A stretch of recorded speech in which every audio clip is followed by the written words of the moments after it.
The following clip is from a previously recorded episode of the Cherish Each Moment podcast. Today's special guest is Mr. George from Princess Cut Lawns. Got him on the Skype call over here, and excited to have you on, man. Thanks for taking some time. Thanks for putting up with my tardiness.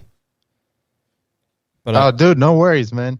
You know, you hit me up earlier and you said I got to wait till my kids go to bed. And honestly, I know exactly how it goes, Jimmy. Don't feel bad. You know, I mean, even though it's like 10, 11 o'clock right now, that's all right because there's no place I'd rather be than right here. You know, I haven't done this podcast thing in a while, so it kind of feels good to get back into the zone of things. Yeah, before you know it, we're going to be in the off season again. And are you going to have a season 2 for your podcast?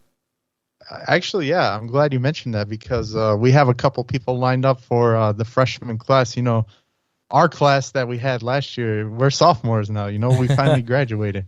Yeah. So I've been taking a look at some of the new talent that's out in the lawn community, and I've been talking to them, and we're going to have them on too. So I'm definitely excited about that. Yeah, that'll be cool. Of course, I enjoyed being on your show last year, but I've also enjoyed watching other people and listening to the conversations that you've been able to have with people. It's been really interesting to hear other people's stories and learn a little bit more about them. It's been a lot of fun. I think you do a good job with that. And you know, I really think that's like the big benefit when it comes to this long form content.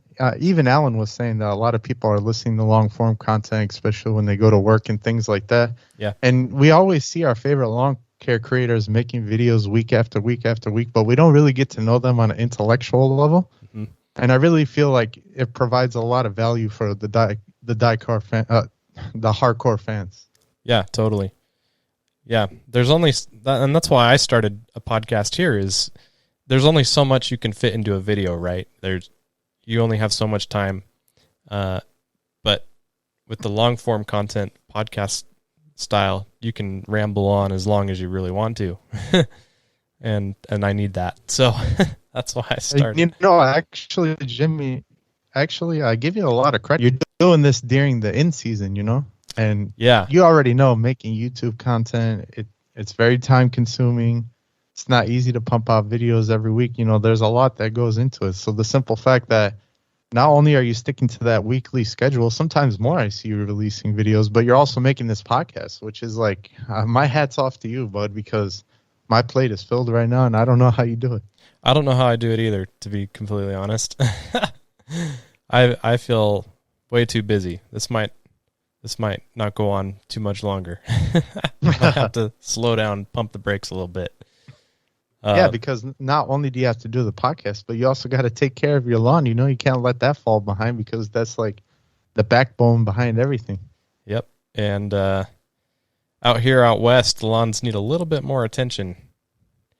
We got lucky today, though. We got a little bit of rain today, and we were no higher than like 72 degrees today. It was perfect. Yeah, we were actually 72. All day it was 70s. It's awesome. Like, yeah, I wasn't really expecting this after the crazy heat wave that we had. And I know you're in Utah. You guys are like considered desert. Yeah. And I was watching Jeremy's live stream. Was that earlier today or yesterday? I don't know. These days are like blending together. Right. But he was saying that you guys, you know, were having some issues with rain, and so were we. Yeah, we, and I've talked a lot about this. We're in the worst drought on record in the state. Over 90% of the state is in an extreme drought condition right now. It's really bad. Like if you look at the map that shows you like the color-coded areas for drought status, most of the state is like deep, dark red. It's pretty bad. So lots of talk about water conservation and all that fun stuff. Yeah. I don't know if I'd be able to stick to those watering restrictions that you guys got. Yeah, it really just depends on where you live, depending on how hard they're being on people. But where I live, it's still pretty normal conditions as far as what they're restricting us. We're at twice a week right now, and then we can like hand water the heat stressed areas with a hose in between waterings if we need to. So it's still doable. And then obviously, biostimulants and hydrotane and all that good stuff makes a big difference too. So hanging in there. Let me ask you, Jimmy. Yeah. Your guys' primary water source, is it the Colorado River? So our primary water source is the snow. So all the snow. The snow. Yeah. So all the snow that we should be getting in the winter, obviously that hangs up in the mountains, and then it melts and it runs off into reservoirs. So there's several reservoirs, like Lake Powell is a popular one that's down south. Connor lives near a reservoir, a lake, and then there's one up near me, probably about an hour to the east. And that reservoir actually is, it's called Deer Creek Reservoir, and that's primarily where my secondary irrigation is supplied from. So it comes downstream down the Provo River, and eventually all of that stuff ends up in the Colorado River, and it goes downstream into Nevada and Arizona, California. But yeah, all of that sourced water comes from the snow. So if we don't get snow, then we don't get water. Yeah, the reason I was asking is because I was actually just watching this really interesting documentary about the Colorado River. Yeah. And how it's 100 feet below sea level or whatever. It's really low right now because of all the droughts. Mm-hmm. And finally now divers can go down there safely without pressure warnings, and they can actually see where the train tracks are in there from when they built the Hoover Dam, which was super interesting to me. So yeah, I never knew that they completely drained it to build the Hoover Dam. So they did. Yeah. So I grew up just outside of Las Vegas, and I've been to the Hoover Dam. I can't even tell you how many times since I was a little kid. And yeah, they have pictures there in the visitor center, and they'll show you, if you go on a tour, the pictures of what it looked like as they were building it. But yeah, they pretty much drained everything out to build the dam, and yeah, it's pretty amazing. Have you ever been there? No, I haven't been there, but something I found interesting is that the depth was about 200 feet of right before the dam. And now, since it's 100 feet, people could actually go scuba diving down there and look around. So yeah, it's kind crazy. of a first in a long time. So yeah, the drought is bad, but it's kind of opened up the door to explore that a little bit more. Yeah, and if you're into that, you might as well take advantage of it. Yeah, definitely, man. Yeah. Well, tell the people what's going on over at your place. How's the lawn doing? What have you been up to the last week or so? Well, lawn's doing better now, that we're out of that heat drop, because for the past week it's been 90s and 100s, and finally, we just got this literally breath of fresh air over here in Chicago. Yeah. So actually the lawn bounced back pretty fast. I'm not going to lie. I was getting some drought literally overnight. It's starting to look better. So I was able to throw down an application of liquid fertilizer, which felt good because I haven't been able to do that in a while. And finally got to get a mow in, and I could see that the grass is finally growing again, so I could get back into that springtime mode. Yeah, that's awesome. And you just picked up a new mower. I did. I got the Alec Kensington, but I haven't been able to use it really too much lately because, it's been so dry. Yeah. So the grass kind of slowed down a little bit. Have you used a growth regulator too? No, I actually did a reno back in the end of fall last season. So you're still trying to push that in. Yeah, if you take a look at my videos, I still got a lot of bare spots and stuff that need to fill in because it's 100% Kentucky bluegrass. And yeah. It you takes know how that sweet goes. time. Exactly, but I could see that starting to fill in, so I think by the fall time it's going to go good. Yeah. Just got to keep on it. And I've noticed that it's not really growing too much. It's pretty much like a slow crawler right now since it's still pretty young. Mm-hmm. So I haven't thrown down any plant growth regulator like before. I was slinging down the PGR all the time when I had my perennial ryegrass. Yeah, for sure.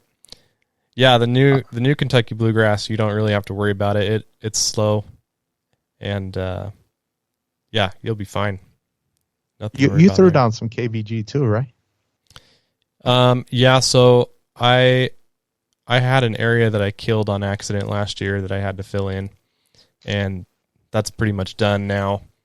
And I've done one application of PGR this year, and the lawn's just been kind of struggling with the heat wave, and so I haven't applied it anymore. I've just been trying to get it to grow and fill in a little bit, and I even just raised my height of cut up to 1 inch like a week ago. So that's kind of helping me survive a little bit easier. It's kind of taking the stress load off a little bit. But yeah, the lawn's looking a little bit better. I think today was just a really nice kind of reset too with the cooler temperatures and the rainfall. So hopefully, I think we're going back up into the 90s too, so it's going to get hard again, but we'll survive. Speaking of hiring your height of cut, I did the same. So when I had my Greensmaster, the highest height of cut I could get on it was a 1/2 inch because it was the 89 model, and it wouldn't go any higher than that. Which, at first kind of sucked, but I got pretty much used to it. Yeah. So now that I have the Allet, I can bring it all the way up to 1.25 inches. So it's a lot different. It's kind of a different mowing experience. Yeah. And I kind of like it, but I noticed there's more stragglers when you mow higher. Have you noticed that? Yeah, I think that it makes you more prone to want to double cut when you're mowing a little taller, just to kind of get those stragglers. And I've had a lot of seed heads too, just because of the stress. And I think a lot of that stress is coming from all the sand I put down last year too, just because that sand radiates the heat, and I haven't had this many seed heads in my front yard ever. And yeah, so double cutting helps with those too. And then I've been taking my rotary scissors around and just kind of knocking them down too. Dude, it is hilarious that you mentioned that, because I had a bunch of hard stock seed heads too. Like my grass was like 1/4 or 3/4 of an inch, and then I had 5-inch seed heads. Yeah. and I had to literally go. I took my Honda rotary mower out and I set it to the lowest setting, or the second lowest setting. Yeah. And I just mowed all those seed heads because the real mower just wasn't getting them. Can't get it. Yeah. There's not enough room. They're just too long. Yep. It's kind of funny how it works out that way. You just got to kind of figure it out. I like that idea you said about the rotary scissors. Yeah. If you've got, I went through a whole battery and then some with all the time it took to do it, but it was really helpful because, you could change the angle to get, if it's kind of laying down in the grass, you can kind of bring it out and then cut it right away. I thought about bringing out the Time Master and dropping it all the way down, but it wasn't too bad with the rotary scissors. If you need to do it over more than 2,000 square feet or even 1,500 square feet, you're going to want to do it in do half one day and half the other day or something. But yeah, I thought it worked out pretty nicely. It's something different. Those seed heads, man, they're rough this year. They were, and they're pretty hardy too. They are. They're thick stalks, Yeah. I'm considering overseeding a little bit with some more rye. Maybe this fall or next spring or something. Put some more rye in there. See what that does. So I've been watching Connor's videos lately, and I finally see that his bald spots are starting to fill in with the ryegrass. Mm-hmm. And I'm just going to be honest. A big reason why I seeded completely KBG was watching his videos. I always wanted to have it. And did you do a mono stand? Yes. And what cultivar did you go with? Midnight. Midnight, okay. Yeah. And it's doing good, but I just have some rough areas that are still bald because they're on a steep slope and it's kind of rounded off, and it's right at the end where there's a lot of runoff. Yeah. So, you just have those stubborn areas, that just won't fill in.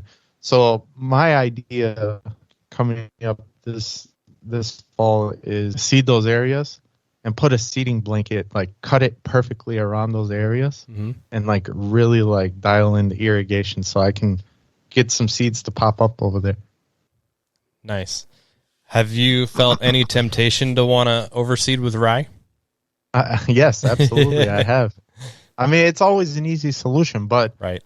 I'm actually seeing now that the KBG is thickening up really a lot, because in the beginning of spring, it was pretty thin. But now that I'm looking at it, like, it's getting really dense in those areas that it's seeded in good. Yeah. So that kind of gives me a feeling that I just want to ride out the KBG. And another thing, I don't know if you saw my video where I did the Aled Swordman video, but I went to go visit Aaron, the Perfect Cut. Yeah. And he lives not too far away from me. And he has 100% perennial ryegrass in the back and 100% KBG up front. Okay. And let me tell you, his KBG looks a lot better than his ryegrass. And he has the same conditions as. Wow. And his perennial ryegrass, if I'm not mistaken, is like some premium cultivars. And his KBG is just 100% Scott's KBG. And it looks a lot better. Wow. Yeah. Yeah, with the KBG is more... as long as you continue mowing it and you're mowing it all the time, it'll fill in really fast.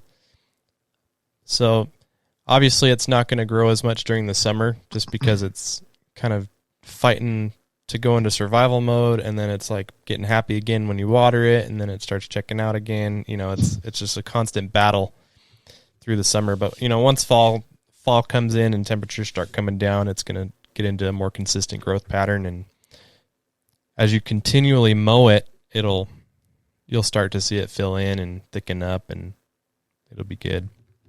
So the more that I think about it, the more I think that I'm just not going to go ahead and overseed the perennial ryegrass. But I will tell you that I'm thinking about overseeding a little bit with some Mazama KBG, because I have some shade in my yard, and I just want to get that shade tolerance. But what's funny is Midnight is not known for its shade tolerance, but the areas that it's shady is where it's performing the best. Interesting. Isn't that funny? Yeah, that is pretty funny. I think one of the cultivars in my blend is Mazama. I think I have some Mazama in mine, and it's doing good. I couldn't pinpoint it out for you, but it's in there, and it does okay.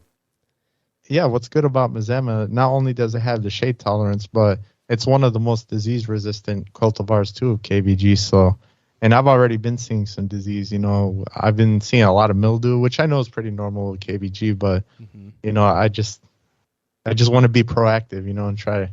So I might sacrifice the monostand coming up here in the fall. How about you?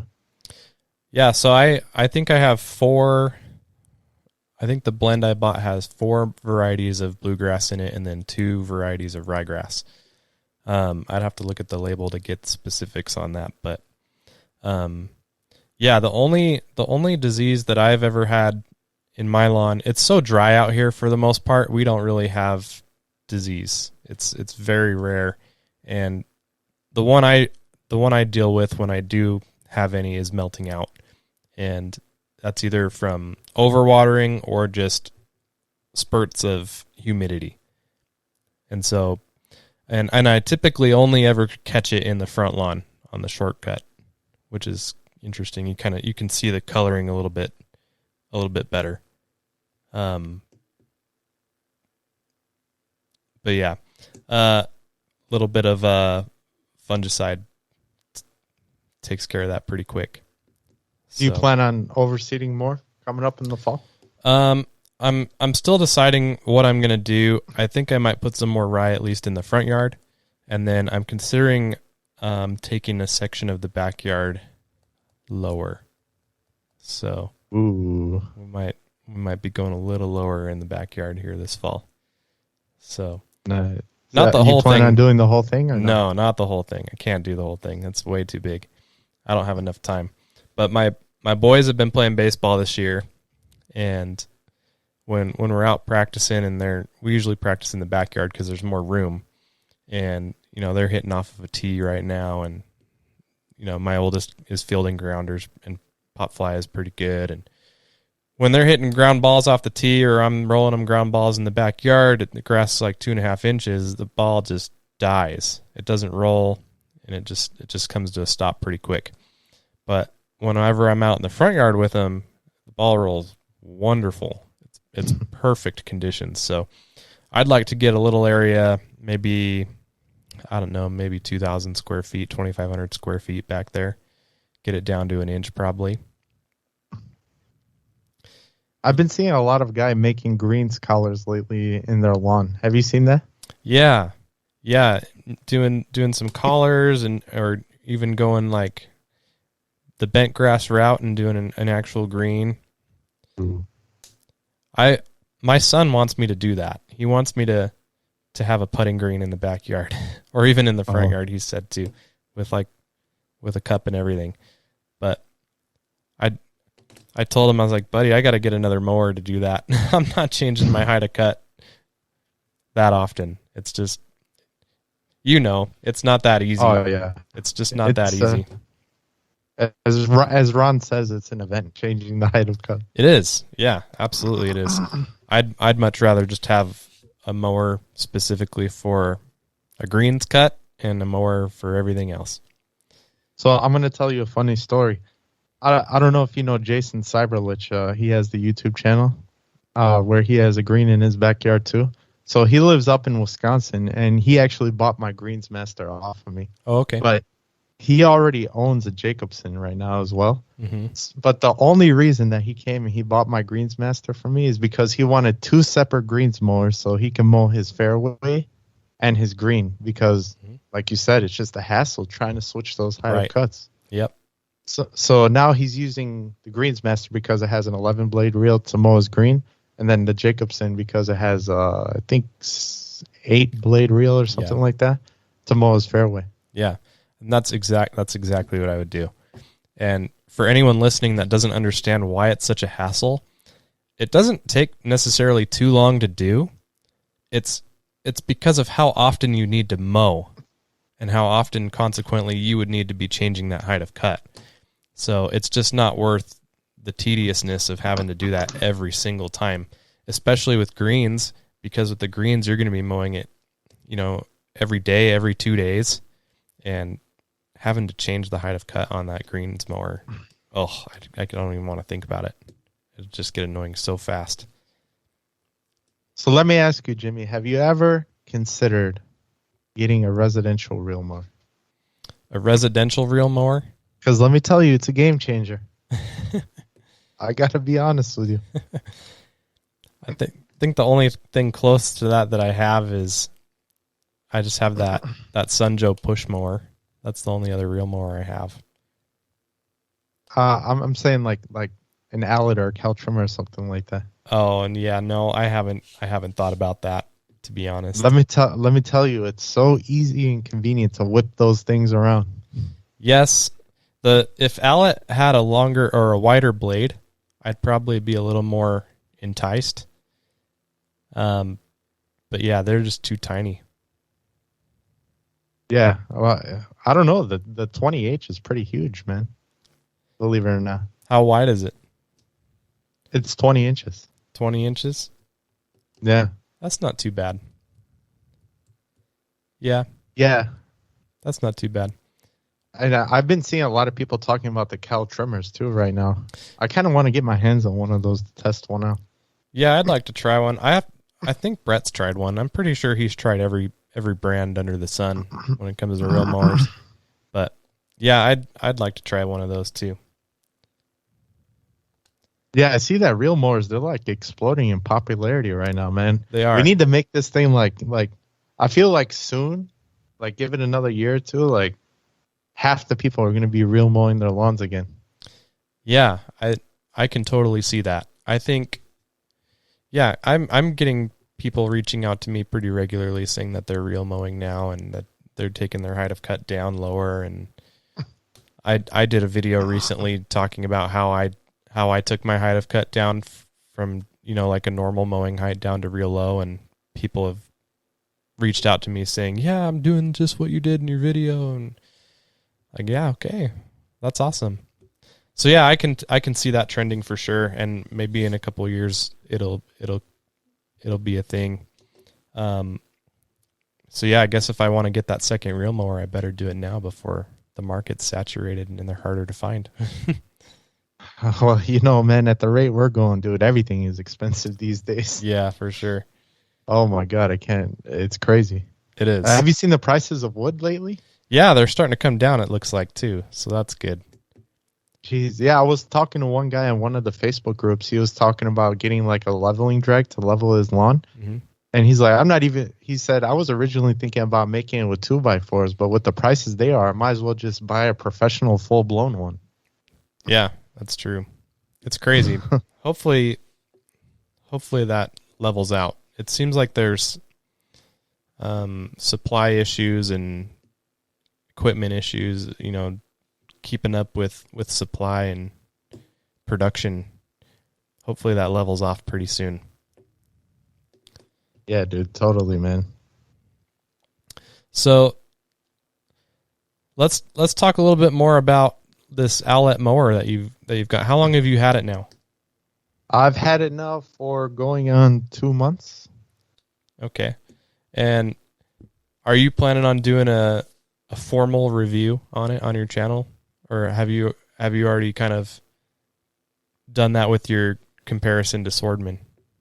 Well, I did an introduction of the mower, Mm-hmm. but I don't think I'm going to do a full-blown review about it, because I just don't like doing reviews, like dedicated reviews on my channel. I don't know if you noticed, but like there's like a few things going on in each one of my videos. Like I'm not like my last video, like there was like 5 different things. I was talking about watering, and then I was talking about wetting agents, and then I was talking about hydrotain. I kind of don't like to make hyper-focused videos just on one thing. So I guess with the alley, people will be hearing about it, as I go along with my videos, and they can kind of get a review like that. But I don't think I'm going to do a full-blown review on it. Mm-hmm. Yeah, that makes sense. So are you enjoying it so far? Yeah. Are you happy with it? I've used it probably about 8 times now. Nice. So I haven't really used it like, a lot because of all the hot weather that we've been having. Mm-hmm. Anytime there's a drought and I need to like mow my grass, I use my manual reel mower because I'm not trying to bend over those like fried out blades. Mm-hmm. Yeah. So yeah, that's the hard thing for me. I have no choice. I would have to bring the height of cut up to 1.25 inches to use my Sun Joe. And I would have to mow it like 3 or 4 times over because I'd get the ridges. You know what I mean? Yep. So I don't want that. I don't want to deal with that. It sounds like you're interested in getting one, man. I don't know. I don't think so. Not right now. I'm saving the pennies for a shed. How big do you want your shed to be? Probably like 15 by 20 or something like that. I'd like a pretty decent size shed. That's a good size shed, man, because I got one in the backyard right now, and it's like maybe like 8 by 8, and it is not enough, man. Let me tell you. It fills up real quick. Yeah, I think my 2-car garage, I think is 20 by 20. Oh, for real? Yeah. And so this would be almost like, if I were to go 15 by 20, it'd be almost like another garage. Well, it would be another garage. So yeah, dude, I see all these like homesteading channels on YouTube where they have like these full blown like shops, Yeah. Like they have like a barn dominium that's also like a shed / garage. Yeah. Have you seen those? Uh-huh. I have. Dude, I'm telling you, if I had like an unlimited amount of money, I would love to have like a house out in the country and have one of those barn dominiums that also has a workshop in there. Like that would be so sweet. Yeah. Yeah, my hope is that in the future we can find some land and have a little bit more space. We're on I think like somewhere in between 1/3 and 1/2 acre, so we have pretty good space, but I want at least like 1 acre, maybe even 2. Yeah, my thing is like I don't want neighbors. Not that I don't like my neighbors. My neighbors are awesome, but over here in Chicago, the houses are so cramped up. If I look outside my bedroom window, I could look into my neighbor's bedroom window, and I just don't like that, Yeah. Yeah, I know how you feel. It's not that bad where in my neighborhood, but it's still like I go outside in the front yard and I don't feel like my neighbors are very far away. Yeah. And you guys over there in Utah, you're thinking about buying land. I heard that like in Utah, like the land property values are really going up right now. You guys are like, I think in 2021, the fastest growing state, if I'm not mistaken. Yeah, and I live in one of the fastest growing cities in the fastest growing state. Oh man, I heard there's a lot of people from California coming to you guys. I hear that too. Oh, you got to kick out those Californians, man. I'm not. Hey, they made anything. their bed. They got to lay in it. I'm not going to say anything to that point. Nah, but the biggest issue I see out here is the city that I live in. My wife grew up here, so she's lived here almost 30 years, and her family's lived here longer than that. And like her, can't remember which great grandparent it was. It was like several great grandparents back actually settled the area. So she's got deep roots here, and it used to just be all farmland, cattle.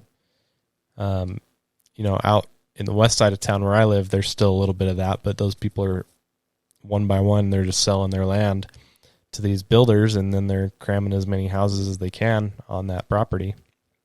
And so it's like what you described as the Chicago area, where you look out your window and it's like you're looking right into your next door neighbor's house.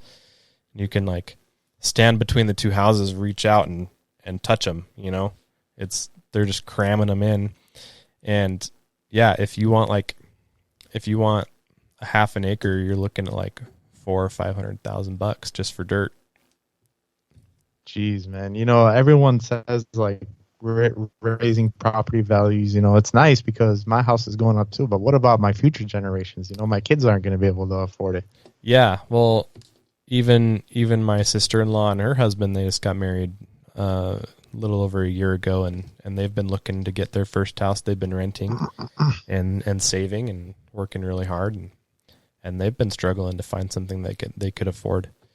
So it's pretty crazy. It's kind of a shame too, because all those states out west, by you, like even up into like Idaho and Montana. I mean, Montana is one of the most expensive states in the United States right now. I mean, who would have ever thought, Yeah. From what I'm told, I've only seen a little bit of Montana, just like very western Montana near Idaho. Montana is like one of the best kept secrets in the country with how beautiful it is out there. In fact, Alan talks about it all the time, because his business partner Who Josh talks about it? Alan. Oh. His business partner at Yard Mastery, Josh, is in Montana, and we have a couple other people that work for Yard Mastery that live there too. And every time Alan goes out there or talks about going out there, he talks about how great it is and how beautiful it is. And so, yeah, I'm not surprised at all to hear that people are finding it. I think Idaho too is the same way.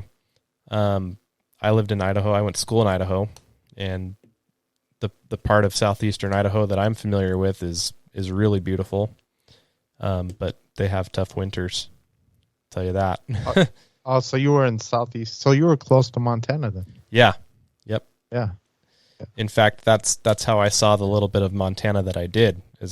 One of the classes I took was about natural disasters, and we took a trip out to Montana to go see a site where I think it was like a landslide site or something like that. And yeah, really, really pretty area. And that was just that little bit, I didn't even get far into the state. So what's that line from Hunt for Red October? I would have liked to have seen Montana.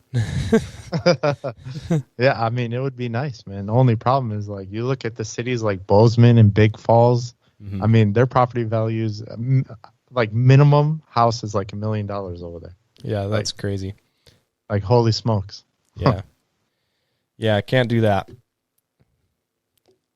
Crazy. Yeah, but I definitely want to get out of here, out of Chicago, because the taxes are just too much. Like, if I told you how much I paid property tax on this little house, it would make your head spin. Like, seriously. You'll have to tell me offline, and we'll have to compare notes on that.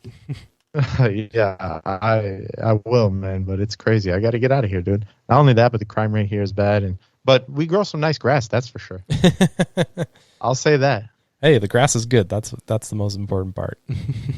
Exactly, man. Exactly.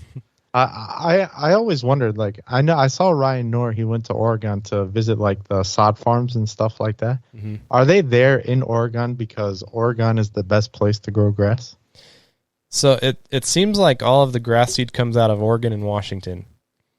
And I really couldn't tell you why, but obviously they've got fertile soil and good conditions, and that's just where it's done. Yeah, that's interesting because they get a lot of rain up there too. That helps. Yeah, I always assumed that Oregon was more like dry, like desert area, but I guess not. Yeah, I'm not too familiar with Oregon. I lived in Washington for a couple of years, and Washington is kind of split in half. Western Washington, everything west of Seattle area is very green, gets a lot of rain, very, very pretty area. And then everything east is like your dry desert climate on the other side of the mountain range. So I don't know if Oregon is similar. I'm sure it's probably a little bit just because it's up there. But so wait, you lived in Washington too? Jimmy, you're like a globetrotter or something. You live in Chicago too? No, I don't even think I've been to Chicago. I don't even think I've even been to the airport out there. I need to get out east more. But I've been pretty much everywhere out west. Nice, man. But yeah. So what are you doing in your lawn right now? Surviving. Surviving. Throwing down a bunch of hydrotane? Every month I'm putting hydrotane down. So I do what the label says when they say that you can put down 9 ounces every 3 months per 1,000 square feet, or you can put down 9 ounces per 1,000 your first month and then 3 ounces per 1,000 every month after that. And that's the strategy I like to take because I think it's a little more consistent. And it seems to help. So hydrotane, is a monthly application for me. And then biostimulants, humic, RGS. Been going a little lighter on the fertilizer. I put down the new Freedom fertilizer this month, and that's just pretty cool, man. Have you tried that out yet? No, I haven't tried it. Actually, you know what? This is a good question. I was going to ask you, what's your favorite fertilizer to throw down for the summer? Usually. That is a good question. I think if I had to choose any fertilizer, I would probably go with Propete for the summer. And I do plan on that'll probably be my next application. Next time I put fertilizer down will be Propete. And the reason why is because you can spoon feed it really well because you can get it in a greens grade, and so it's pretty easy to spread small doses, and then it's got a peat moss base, and obviously we know that peat moss is good for retaining moisture, and it's slow release too. So I like that. I think Propete's a great summer choice for fertilizer. I actually really like the fact that they're greens grade, the Propete, because the way that I look at it is anytime that I do fertilize in the summer, it's always in those like little pockets of time that we have where it's not so hot outside. Yeah. And if it's like those small homogeneous like greens grade prills that break down fast, I feel like we could get it down deep into the plant, so it doesn't take forever, and it starts getting released during the hottest times. Yeah. And I like that they're making their greens grade available a little bit easier to get too. They have 3 different grades to their fertilizer. They have a greens grade, they have a fairway grade, and then everything that doesn't fit through those filters is basically what goes to the homeowner market, and that's where you get the bigger size prills. But I think they realize that the greens grade is so popular. Once you try it, you're like, dang, this stuff is nice. And it just comes out of the spreader so nice and smooth. and easy, it's pretty addicting. Yeah, I'm actually gonna have to try that. I recently just threw down myself some of the multi-purpose plus by Ecologel, and I'm actually pretty happy with it. And it has some macros, some miners, some hydrotain in it as well. So it's kind of like an all-in-one package. And yeah, that's a cool product that they have. I haven't had a chance to try it yet, but I've talked to Jim over at Ecologel about it, and he's told me a little bit about it. And I like that. I thought it was cool that they put hydrotain in it, so you kind of get a 1-2 punch. Yeah, it's kind of like that all-in-one package, which is cool. But I haven't threw down any granular fertilizer yet for the summertime. But I might get some of that Freedom Fert and throw it down, because my lawn honestly is kind of slacking in everything. So I think that would probably be a good option too. Yeah, I mean you're getting NPK, that's for sure. And I think the best part about that fertilizer, it's just fun, like it's not just another fertilizer. It's a fun fertilizer. It's a fun product, and it's creative, and I think that's why people want to buy it. I was talking to Vince, the Longineer, the other day in our creators lounge that we have in the Facebook group. Yeah. And he lives in Philadelphia. He told me he was going to take a little bit of the Freedom fertilizer and spread a little bit in front of the Liberty Bell. Oh, that's cool. On camera. I was going to say he should film that. I think he is, actually, as a matter of fact. I think I don't want to ruin it for anyone. I'm not sure. He might have to edit that out. Hey, but I think that I always tell people who listen to this show that sometimes they're going to hear things that not other people hear anywhere else. So it's just one of the perks of subscribing. This is that exclusive joint. Yep, exactly. You guys are hearing the insides. Yeah, that'll be cool to watch. I'll have to keep an eye out for that. And what other fertilizer would you want to do that with? Like, it just doesn't make sense. And that's the fun of it. I think it's just a neat product, and kind of fun to see a little bit of behind the scenes on that now. And the analysis too, 1776. Talk about genius. I want to know who came up with that. I think Brett had a lot of to do with that product. I think that I would say that product is Brett's baby. That's his. Nice. Yeah. So it's 1776 and it's number 45 pounds. Wink, wink. No. I didn't think about that, but you're right. Yeah, and the prills are red, white, and blue, and obviously there's a flag and a bald eagle on the bag, and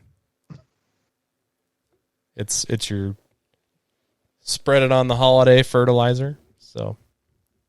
So since we're talking about yard mastery, I got to ask you, man, how's the new job going? Thanks for asking. Congrats, by the way. Thank you. I'm really enjoying it. I'm having a lot of fun. It's kind of nice to be able to work for someone and that are friends with, and to work in an area that you're actually interested in. And in all fairness, I really enjoyed my last job that I came from, up until recently. Before I left, it was perfect timing because I wasn't really happy anymore, and it just made it easier to make the change. But I'm really enjoying it. It's nice to be back to that small startup grind company, and and Yard Master is doing really, really well. So it's kind of fun to see that and be a part of it.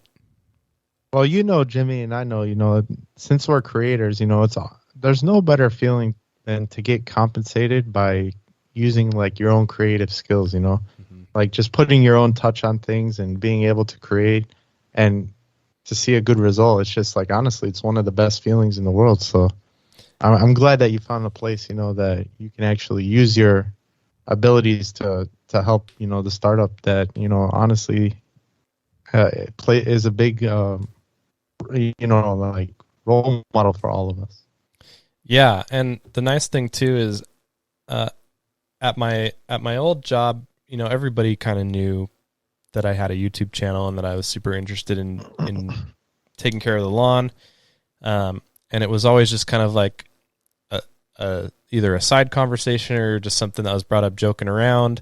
But now it's like all of my conversations and all of my thoughts and everything that I do all day long is about all that stuff. And so I can take all of my insights and experiences and what I'm doing in my lawn and apply it to what I'm working on and what we're planning on doing for the app and to make it better. And it's just perfect. It's absolutely perfect. So I can go out and be, working in my yard and I'm still working, like I'm doing things that are going to be helpful for my day job. Exactly. And maybe I can get away with wanting to go mow the lawn and take a break. I'm sorry, you broke up a little bit there. Oh, I said, and then if I ever need to like take a break and go mow the lawn, then they understand, it's like, it's not a big deal. Exactly. This is work, honey. No, but just to back up a little bit, you were saying like how your old job knew that you had a YouTube channel, and my job is the same way. And man, if I have to go through another corporate meeting where they make us give introductions about ourselves and something we do, and I don't mention the YouTube channel, but someone else mentions the YouTube channel, I'm going to lose my mind because all of my coworkers too also know that I have a YouTube channel, and it's just kind of like, oh, that's cool. You have a YouTube channel and, you're the guy with the YouTube channel. And like, you know how it goes. Yeah. YouTube is like, it's like big business, I feel like people don't realize, that it's something serious.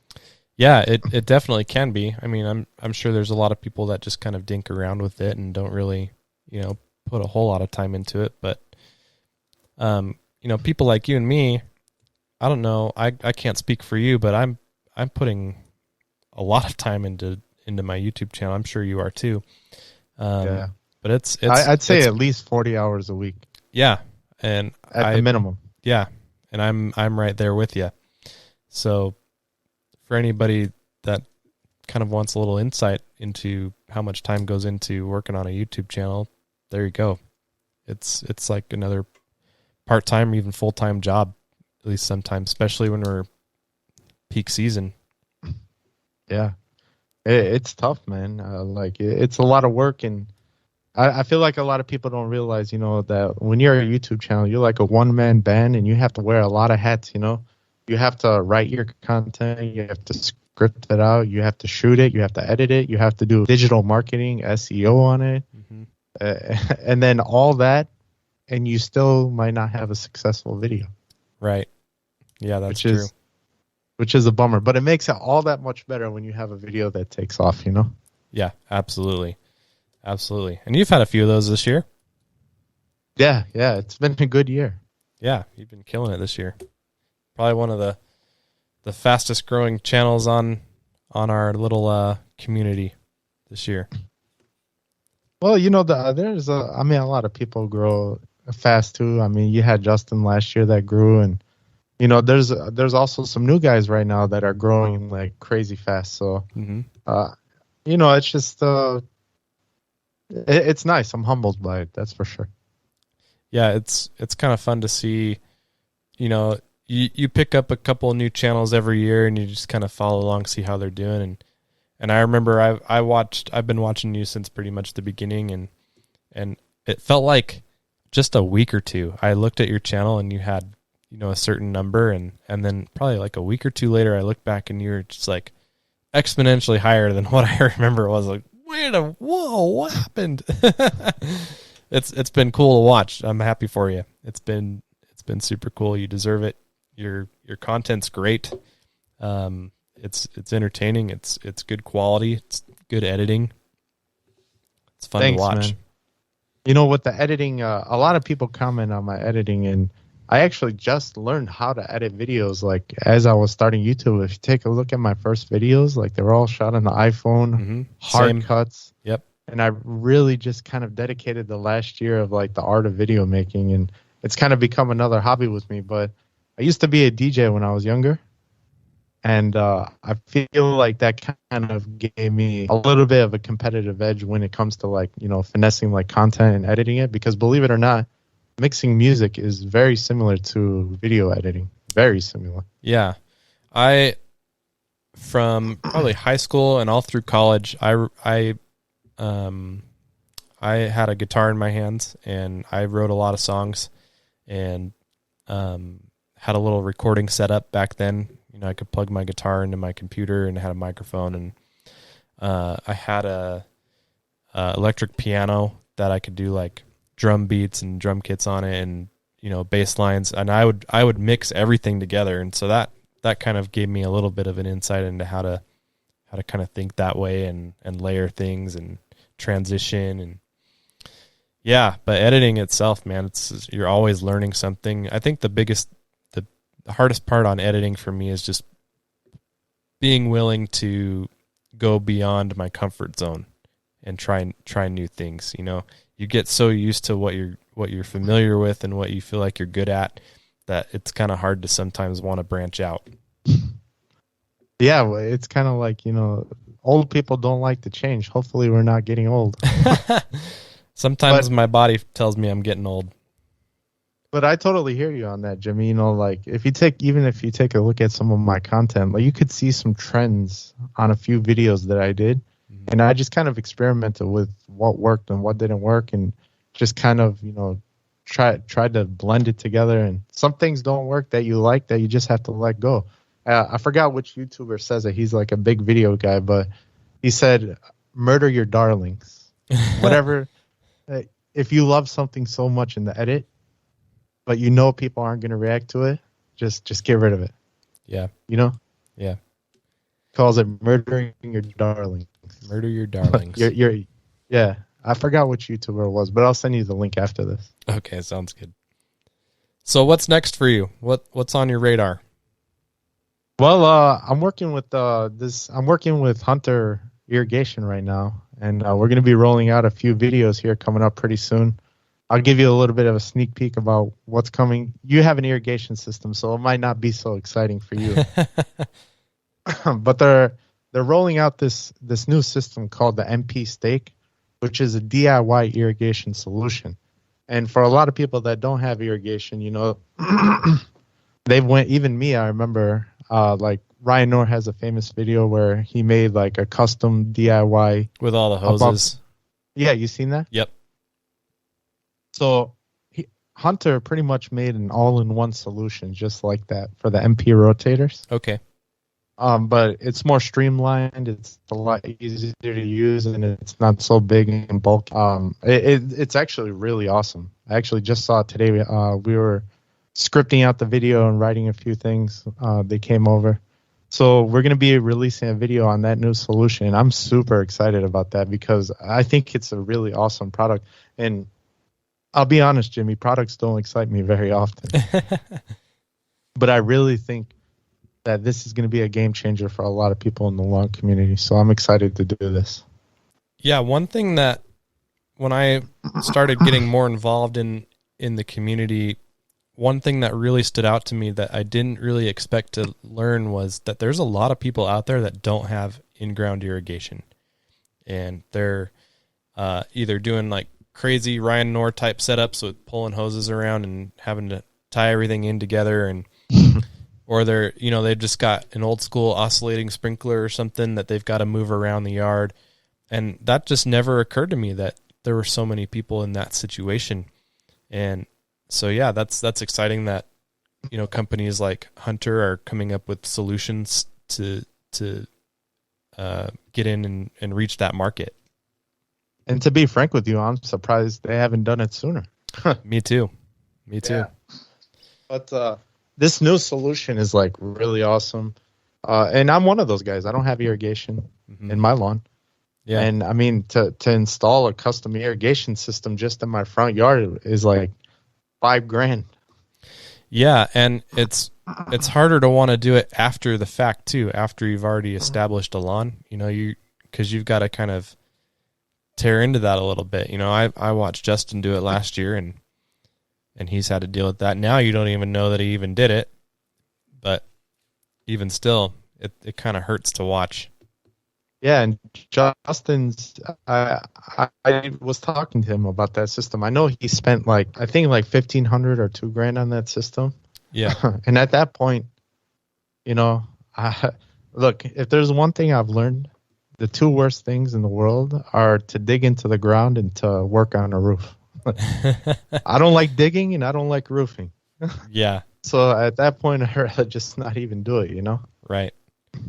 And I don't have irrigation, and I know my lawn suffers a little bit because of that. Because no matter how much I put out the oscillating sprinklers and how much I have try to do head-to-head coverage, it's never going to be perfect.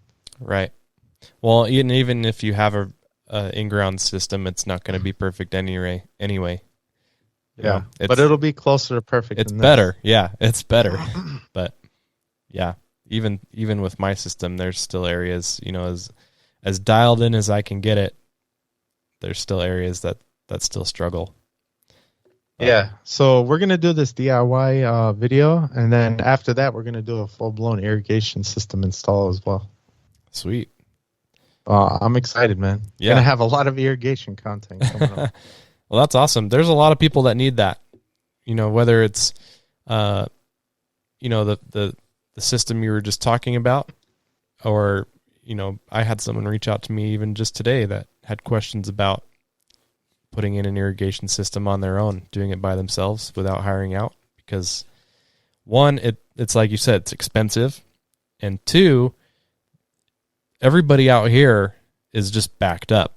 Like you're months out for anything because so many people are moving here, so many houses are being built. Sod farms, are trying to keep up, and consequently irrigation companies are trying to keep up, and they're just all backed up. And so a lot of people are willing to save the time and save the money and just do it themselves. And so I'm getting hit up every once in a while, people asking, what do I do? Do you think I can do it? So it's definitely a need. What happened to your one buddy? I remember a few videos back you went to his house and he had a seeding project. Wasn't he going to install irrigation, I think you were saying? Yeah, so he did all of his irrigation, and he did a pretty good job. I'm just going to go ahead and say it. He could have done better. But he did a pretty good job, and we did just seed the backyard. I put out a video. I think it's been 5 weeks since we seeded, and I put out the video where we actually put the seed down. I'm working on an update video on that right now. I haven't had time to get out to his place to go film, and he told me that he would get a bunch of B-roll for me, and then I could just do like a video from right here and talk about it. But he had a really good grow in, like super good grow in, and yeah, I'm excited. They're loving it. So that turned out really well. So his irrigation install is doing good. Nice, man. In fact, he talked to me about it the other day. He's already having regrets. Because he went with like the cheaper sprinkler heads and valve manifolds and stuff. And he's like, I wish I would have just gone with the nicer stuff. And I told him right from the beginning, I was like, invest. I said, you're going to regret it if you don't. And he's regretting it. So anytime. Buy it nice or buy it twice, right? Yeah. That's absolutely true. And that's anybody that reaches out to me asking about, irrigation questions and tips and stuff. That's what I tell them. I say, be willing to buy the nice ones. Don't cut any corners with anything on an irrigation install. Just, I like saving money, man, but there's a few things that I don't go cheap on in life. Mm-hmm. I like a good mattress. Yep. A good I like pillow. a good TV. Yeah, I like a good TV, and I like good sprinklers. Yep. Me too. Yeah, anything that's got those big ticket items, you got to kind of bite the bullet and just go for it. Yeah, man, dude, totally. Well, I'm excited to see that content. I bet you're excited to get it out too. Yeah, I am, but it's gonna be a little bit, you know. We haven't even started filming yet. We're just kind of in the pre-production phases. It's gonna be a lot of editing, so it might be a little bit, but Yeah. it'll be out there. It'll be out there by July 4th, you know, when things really get bad. Oh yeah. That's pretty much right around the corner. So we're about there. Sweet. Well, I am about out of time. Nice. Me too. It's almost midnight here in Chicago. Yeah, you're a little bit ahead of me. You're in the future. Yes. But it's getting close to my bedtime. I've got some editing to wrap up and see if I can get a video out tomorrow and stay consistent with my schedule. But nice. I appreciate you, George. Thanks for coming on the show and talking about all the fun things going on. And it sounds like we got a lot to look forward to from Princess Cut Lawns. Lawn care. Princess Cut Lawn Care. There it is. Come on, Jimmy, you should know this by now. No, I'm kidding. If you're not subscribed, get over there. Subscribe. Thanks for coming on, George. Appreciate you. I had a good time. With Me you, too. Jimmy. Thank you so much. Me too.